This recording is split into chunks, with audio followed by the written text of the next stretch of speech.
প্রিয় দর্শক, আজকে যে ভিডিওটি আপনাদের সামনে শেয়ার করতে যাচ্ছি খুবই গুরুত্বপূর্ণ এবং খুবই প্রয়োজনীয়।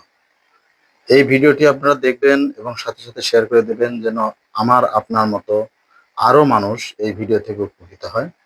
তাই চলুন আমরা আজকে এই ভিডিওটি দেখি এবং সবাই সবকিছু জেনে নিই।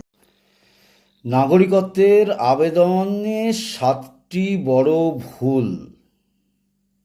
এই ভুলগুলো কিন্তু করা যাবে না। অ্যাপ্লিকেশান রিজেক্ট হলে কি করবেন? যারা বাংলাদেশে আছেন সংখ্যালঘু ভাই বোনেরা, ভারতের নাগরিকত্ব দিতে হলে তাদের কি করতে হবে? হ্যালো, নমস্কার, আমি অ্যাডভোকেট কুমার, লিগ্যাল টেকনিক্যাল চ্যানেলে আপনাদের স্বাগত। এই ভিডিওতে যারা ভারতীয় নাগরিকত্বের জন্য আবেদন করতে চান, বিশেষ করে বাংলাদেশ থেকে আগত হিন্দু, বৌদ্ধ, শিখ, জৈন, পার্সি এবং খ্রিস্টান ধর্মাবলম্বীরা, তাদের জন্য অত্যন্ত গুরুত্বপূর্ণ কিছু আলোচনা আমি করব। একটু কাগজ পেন নিয়ে যদি বসেন তাহলে কিছু পয়েন্ট আউট করে নিতে পারবেন। যদিও ভিডিও থাকবে, ভিডিও দেখে পরে আপনারা করতে পারবেন। আর ভিডিওটা যদি ভালো লাগে তো অবশ্যই লাইক করবেন, সাবস্ক্রাইব করবেন এবং চ্যানেলটি শেয়ার করে বন্ধুবান্ধবকে জানার ব্যবস্থা করে দেবেন। কারণ আমি এই চ্যানেলে কিন্তু বিভিন্ন লিগাল বিষয় নিয়ে, আমাদের আইনি অধিকার যেগুলো আপনাদের দৈনন্দিন কাজে লাগবে, আপনাকে আইনগত ব্যাপারটা জানতে হবে, সেইগুলো আমি আলোচনা করব। যাই হোক, তো ভিডিওটি তাহলে এবার শুরু করা যাক। এই ভিডিওতে আমি আপনাদেরকে জানাবো, নাগরিকত্ব পাওয়ার যোগ্যতা, কোন কাগজপত্র লাগবে, আবেদন করার সময় কি কি ভুল এড়াতে হবে, রিজেক্ট হলে কি করবেন।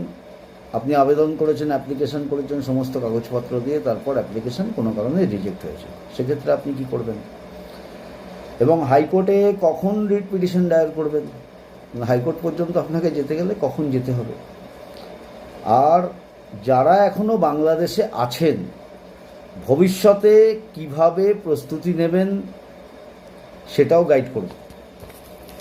এই প্রসঙ্গে বলে রাখি, আমাদের সমস্ত আলোচনাই হচ্ছে তথ্যভিত্তিক, বর্তমান আপডেট, বর্তমান ভার্ডিক্ট সমস্ত কিছু দিয়ে রিসার্চ করে তথ্যভিত্তিক আলোচনা রাখবো। এখানে কাউকে কষ্ট দেওয়া বা এরকম কোনো ব্যাপার নেই। এটা শুধুমাত্র আপনাদের জেনে রাখা উচিত, আপনাদের গাইড করার, কেউ যেন আপনাদের ঠকাতে না পারে সেই ব্যাপারে এই ভিডিওটা তৈরি করা। তো এখানে আমরা 5টা পার্টে আলোচনা করব। তো পার্ট 1-এ আমরা আলোচনা করব আপনি নাগরিকত্ব পাবেন কিভাবে পাবেন, কোন আইনের নাগরিকত্ব মিলবে। 2019 সালের CAA, সিটিজেনশিপ অ্যামেন্ডমেন্ট অ্যাক্ট অনুযায়ী যদি আপনি বাংলাদেশ থেকে এসে থাকেন এবং হিন্দু, বৌদ্ধ, শিখ, জৈন, পার্সি, খ্রিস্টান এই ধর্মাবলম্বী আপনি হয়ে থাকেন, 31 ডিসেম্বর 2014 আগে যদি আপনি আসতে পারেন, তবেই আপনি CAA-তে নাগরিকত্ব আবেদন করার যোগ্য। কোন রাজ্যে এখন আবেদন নেওয়া হচ্ছে এ প্রসঙ্গে একটা ইনফরমেশন আপনাদের দিয়ে রাখি, কারেন্ট ইনফরমেশন। সেটা হচ্ছে সমস্ত রাজ্যে কিন্তু এখনও আবেদন গ্রহণ করা চালু হয়নি।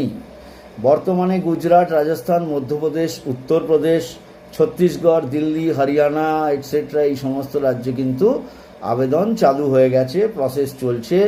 পশ্চিমবঙ্গ আরও কয়েকটি রাজ্য কিন্তু এখনও পর্যন্ত সেইভাবে আবেদন গ্রহণ করা শুরু করেনি, যতটা খবর। এটা আপনারা একটু খবর নিয়ে আমায় কনফার্ম করবেন।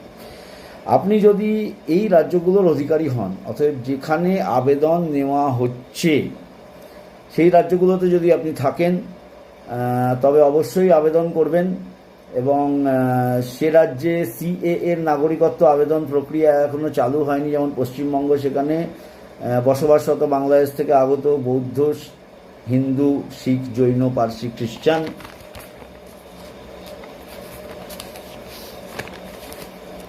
ধর্মাবলম্বীরা বর্তমানে যে কাজগুলো করতে পারেন, মানে আপনাদের কিন্তু কাগজপত্র রেডি করে ফেলতে হবে।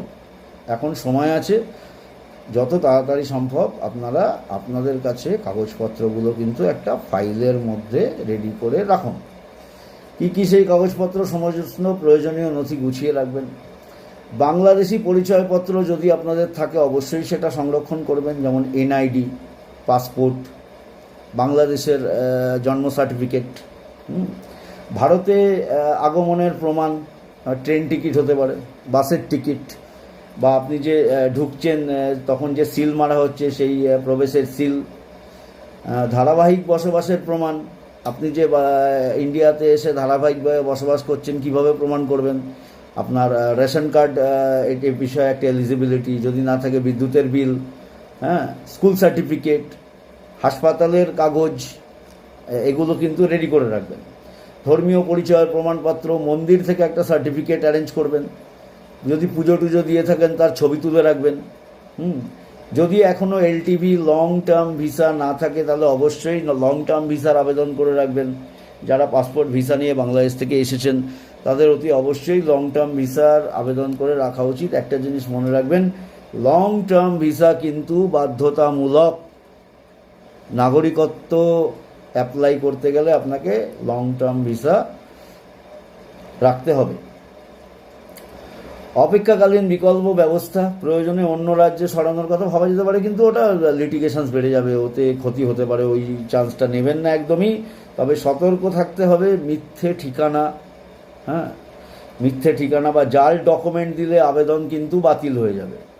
আমি রিপিট করছি, মিথ্যে ঠিকানা, কোনো রকম জালিয়াতি, কোনো রকম ফলস ডকুমেন্ট, কোনো রকম ফটোশপ করা ডকুমেন্ট, হ্যাঁ, এইগুলো কিন্তু আপনি যদি দাখিল করেন আপনার কিন্তু আবেদনপত্র বাতিল হয়ে যাবে, এমনকি শাস্তির মুখেও পড়তে পারেন। যদি সেরকম ক্রিমিনাল অফেন্স হয় আপনার বিরুদ্ধে শাস্তির বিধানও ব্যবস্থা করবে। আইনের সহায়তা নজরদারি চালিয়ে যান। আরটিআই বা আইনজীবীর মাধ্যমে খোঁজ রাখুন আপনার রাজ্যে আবেদন কবে থেকে নেওয়া হবে। জেলা ম্যাজিস্ট্রেট বা স্থায়ী প্রশাসকদের সাথে যোগাযোগ রাখুন। সংগঠনের সঙ্গে যুক্ত হন, বিভিন্ন সংগঠন আছে, বিভিন্ন আইনজীবীরা এই বিষয়ে কাজ করছেন নাগরিকত্বর ব্যাপারে, তাদের সাথে যোগাযোগ রাখুন। তাদের সঙ্গে যুক্ত থাকলে কি হবে, আপনি আপডেটটা পেয়ে যাবেন, খবরটা পেয়ে যাবেন যে কবে থেকে এটা আপনার রাজ্যে বা আপনার জেলায় এটা অ্যাকসেপ্ট করা হচ্ছে। আপনি সঙ্গে সঙ্গে গিয়ে ফাইলিং করতে পারবেন। আর এ প্রসঙ্গে বলে রাখি যে আপনারা হাইকোর্টে পিআইএল ফাইল করতে পারেন। পিআইএল ফাইল করতে পারেন কেন? যদি কোনো রাজ্যের সরকার সিএএ অনুযায়ী আবেদন প্রক্রিয়া চালু করতে দীর্ঘদিন দেরি করে তাহলে তা মৌলিক অধিকার, বিশেষত আর্টিকেল 14 সমানাধিকারের অধিকার লঙ্ঘন হিসেবে ধরা যেতে পারে। এই অবস্থায় হাইকোর্টে পিআইএল ফাইল করে আবেদন প্রক্রিয়া চালু করার জন্য নির্দেশ চাওয়া যেতেই পারে। বুঝতে পেরেছেন? যে রাজ্যে এখনও পর্যন্ত সিএএ চালু করেনি, যে কোনো কারণেই হোক, সিএএটা আপনি ওখানে এখন অ্যাপ্লাই করতে পারছেন না, তো সেক্ষেত্রে আপনি বিভিন্ন সংগঠনের সাথে যোগাযোগ রাখবেন, আইনজীবীদের সাথে যোগাযোগ রাখবেন যারা আপনাকে আপডেট দেবে। কালেক্টর অফিসে মাঝে মধ্যে খোঁজ নেবেন যে কবে থেকে চালু হবে। যখন চালু হবে তৎক্ষণাৎ ওটার প্রসিডিংয়ে আপনাকে করে দিতে হবে, আবেদন করে দিতে হবে। ঠিক আছে? আর যদি দেখা যায় লেট করছে, দিচ্ছে না, তো সেক্ষেত্রে হাইকোর্টে আপনাদের সংঘবদ্ধভাবে গিয়ে যদি পিআইএল ফাইল করেন সেটা খুব ফ্রুটফুল হতে পারে। হাইকোর্টের অর্ডারে তারা কাজটা তাড়াতাড়ি ব্যবস্থা করে দিতে পারে। পার্ট 1-এর আলোচনা এই পর্যন্ত করার ছিল। এবার পার্ট 2-তে আমরা আসবো, যেখানে আবেদন করার আগে ভুলগুলো একেবারেই করবেন না। আমরা অনেক ক্ষেত্রে আবেদন করি এবং আবেদনের সময় কিন্তু আমাদের অনেক ভুল ভ্রান্তি করি। এখানে কিন্তু একটুখানি ভুল হলেও আপনার আবেদনপত্রটা রিজেক্ট হতে পারে। কি ভুল করবেন না? ভুয়া ঠিকানা দেবেন না, ভুলভাল অ্যাড্রেস দেবেন না, যে অ্যাড্রেসে আপনি থাকেন না, যে অ্যাড্রেসের সাথে আপনার কোনো যোগাযোগ নেই, যেখানে ইনভেস্টিগেট করলে আপনাকে পাওয়া যাবে না, এরম অ্যাড্রেস কিন্তু একদম দেবেন না। কোনো রকম ভুল তথ্য দেবেন না।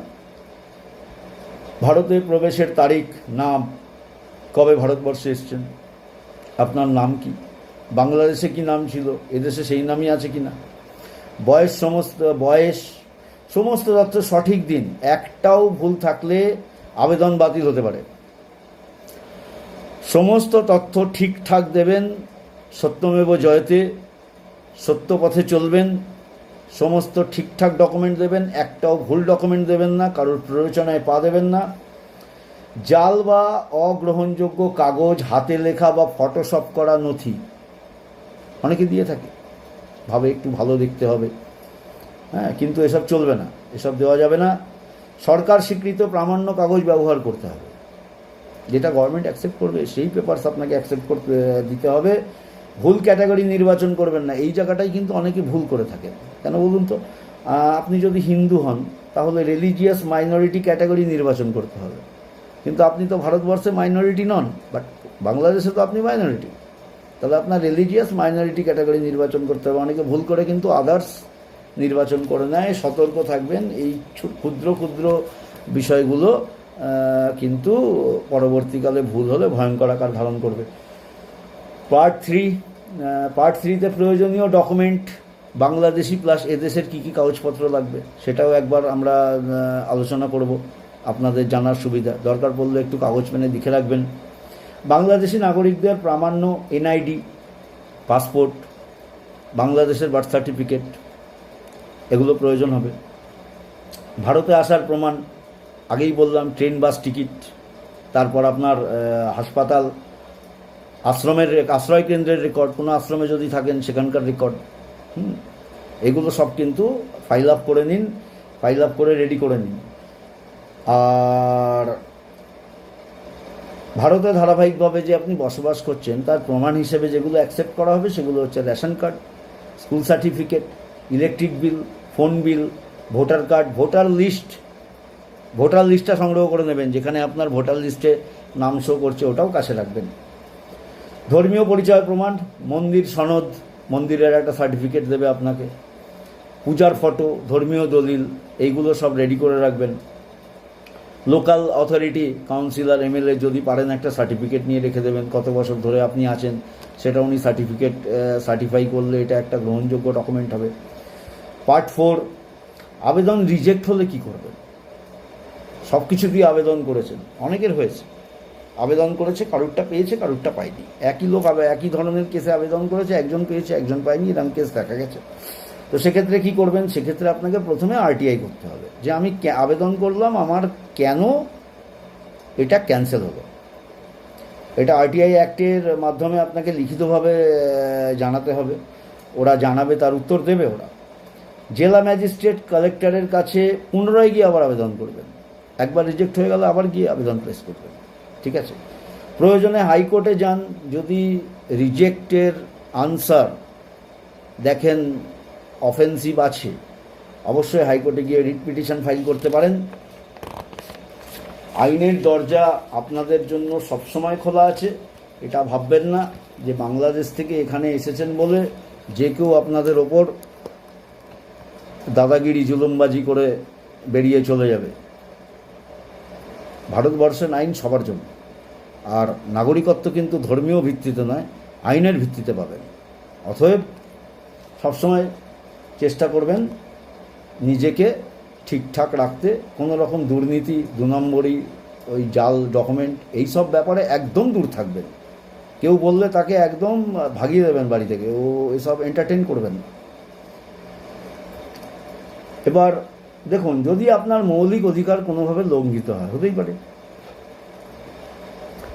তো সংবিধানের আর্টিকেল 14, 19, 21, এই 3টে আর্টিকেল আপনার জন্য আপনাকে সেভ করবে। কিভাবে? আর্টিকেল 14-এ কী বলা হচ্ছে? আর্টিকেল 14-এ বলা হচ্ছে সমান অধিকারের অধিকার, সমান অধিকারের অধিকার। যদি অনুরূপ পরিস্থিতির আরেকজনের নাগরিকত্ব দিয়ে থাকে, সেম কন্ডিশনস যদি আপনার থাকে, তাহলে আপনি আর্টিকেল 14 অনুযায়ী অবশ্যই এটা বৈষম্য এর আবেদন করতে পারেন। আর্টিকেল 19, মত প্রকাশ বা চলাফেরা করার অধিকার। নাগরিকত্ব না থাকায় আপনার কাজ, ব্যবসা, চলাফেরা বাধাগ্রস্ত হতে পারে।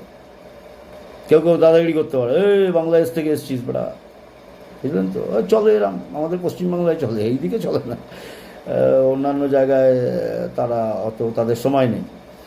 তো নাগরিকত্ব না থাকায় আপনার কাজ ব্যবসা চলাফেরা বাধাগ্রস্ত হলে আপনি আইনি সুরক্ষা পাবেন, চাইতে পারেন আর্টিকেল 19 অনুসারে।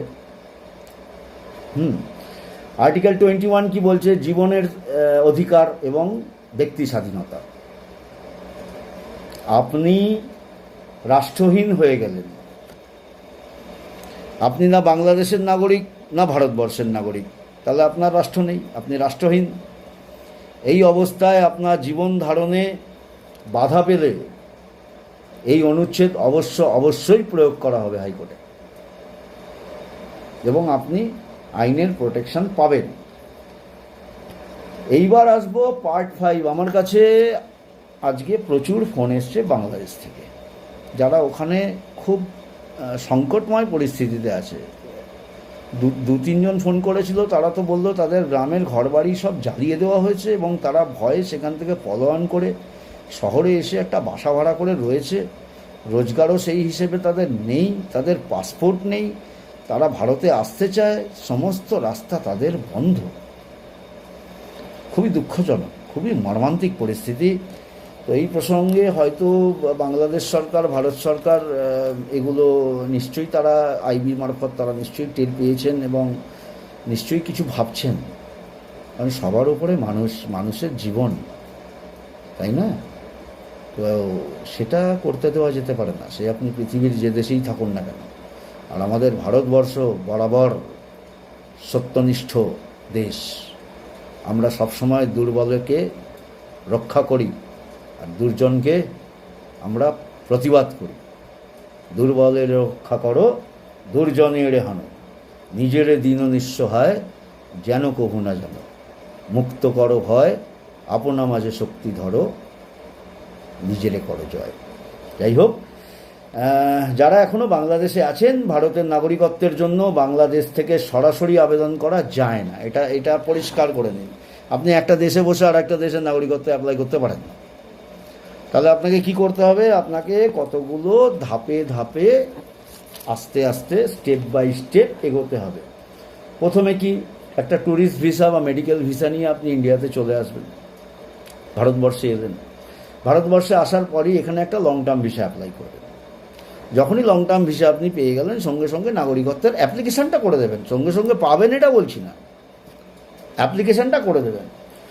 এ প্রসঙ্গে সতর্কতা কিছু আপনাকে মেনটেন করতে হবে, সাবধান থাকতে হবে। কারণ বাংলাদেশ থেকে ভারতে আসছেন, অনেকেই টুপি হাতেই দাঁড়িয়ে থাকে।